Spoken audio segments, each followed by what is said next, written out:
அப்பாவி மக்களே, ஏழை எளிய மக்களே, அலங்கார சொற்களால்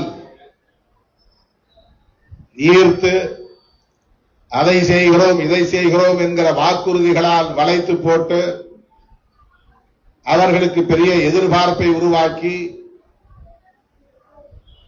அவர்களிடம் உள்ள வாக்கு வங்கியை குறிவைத்து அரசியல் செய்கிற இயக்கம் அல்ல விடுதலை சிறுத்தைகள் கட்சி.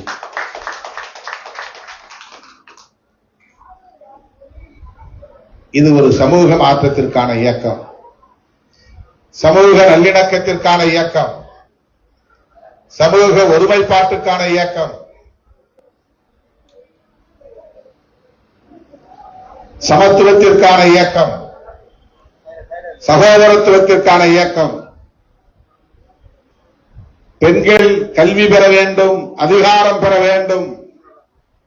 காலங்காலமாய் நீடித்து வருகிற ஒடுக்குமுறைகளில் இருந்து, புறக்கணிப்புகளில் இருந்து, அவமதிப்புகளில் இருந்து பெண் சமூகம் மீட்சி பெற வேண்டும் என்பதற்காக போராடி கொண்டிருக்கிற இயக்கம் தான் விடுதலை சிறுத்தைகள் கட்சி.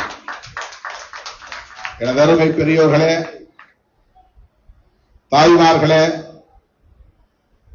சராசரி ஒரு அரசியல் இயக்கம் போல இந்த இயக்கம் இல்லை என்பதை நீங்கள் மேலும் மேலும் புரிந்து கொள்ளுகிற காலம் உங்கள் களத்திலேயே காண முடியும். இது ஒரு சராசரி இயக்கம் இல்லை. வெறுமன மக்களை வாக்கு வங்கிகளாக பார்க்கிற ஒரு அரசியல் கட்சி அல்ல.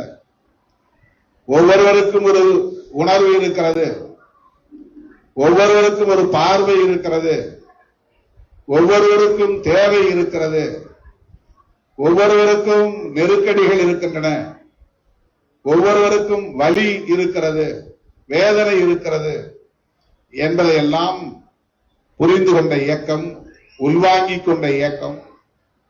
அதற்காக அவரவர் உணர்வுகளையும் மதித்து அவரவர் தேவைகளையும் புரிந்து அதன் அடிப்படையில் செயல் திட்டங்களை வரையறுத்து தொடர்ந்து களப்பணியாற்றி வருகிற இயக்கம் தான் விடுதலை சிறுத்தைகள் கட்சி. இந்த இயக்கத்திலே சேர்ந்தால் என்ன பயன் பெறலாம் என்று கருதுவதை விட எப்படி மக்களுக்கு தொண்டு செய்யலாம் என்கிற பார்வையை பெற வேண்டும், உணர்வை பெற வேண்டும். தொண்டுள்ளம்தான் இந்த இயக்கத்திற்கு அடிப்படை தகுதி. நான் இயக்கத்திலே இருக்கிறேன். ஏழை எளிய மக்களுக்கு, இயலாத எளிய மக்களுக்கு நான் புரிந்து கொண்ட அரசியலை தெளிவுபடுத்துவேன். அவர்களின் தேவைக்காக அவர்களோடு சேர்ந்து பணியாற்றுவேன். ஒரு நாளைக்கு 8 மணி நேரம் உறங்க வேண்டும் என்கிறார்கள். நான் மக்களுக்காக 4 மணி நேரம் குறைத்துக் கொள்வேன். ஒரு நாளைக்கு 8 மணி நேரம் வேலை செய்தால் போதும் என்கிறார்கள்.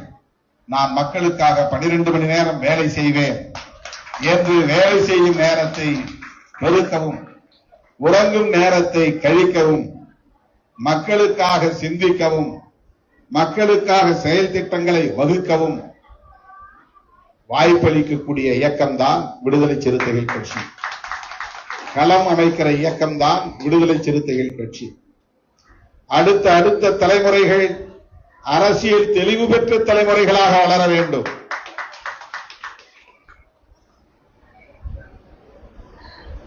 வெறும் எதிர்பார்ப்புகளோடு தலைவர்களை புனிதமாக கருதி வெயிலிலும் மழையிலும் கால் எடுக்க காத்து கிடக்கிற, காரணம் இல்லாமல் காத்து கிடக்கிற, பொருள் இல்லாமல் காத்து கிடக்கிற மந்தைகளை போல் மக்கள் இந்த அரசியலில் நடத்தப்படுகிற போக்கு மாற வேண்டும். அந்த நிலை மாற வேண்டும். அதற்கு ஒவ்வொருவரும் அரசியல் தெளிவு பெற வேண்டும். அதுக்கு தனியா கல்லூரிகளில் போய், பல்கலைக்கழகங்களில் போய் படிக்க வேண்டியதில்லை. விடுதலை சிறுத்தைகள் இயக்கமே ஒரு பல்கலைக்கழகம் தான், ஒரு பயிற்சி பாசறை தான், ஒரு பயிற்சி பாசறை தான். ஆகவே இன்றைக்கு நீங்கள் 500க்கும் மேற்பட்ட பெண்கள் பல்வேறு சமூக அடையாளங்களை சார்ந்த உழைக்கும் பெண்கள் விடுதலை சிறுத்தைகளாய் இந்த இயக்கத்திலே இணைத்துக் கொண்டதை எண்ணி நான் பெருமைப்படுகிறேன், மகிழ்ச்சி அடைகிறேன். நாம் தொடர்ந்து பயணிப்போம், களமாடுவோம், அமைப்பாய் திரள்வோம், அதிகாரம் வெல்வோம் என்று சொல்லி வாய்ப்புக்கு நன்றி கூறி முடிக்கிறேன். நன்றி, வணக்கம்.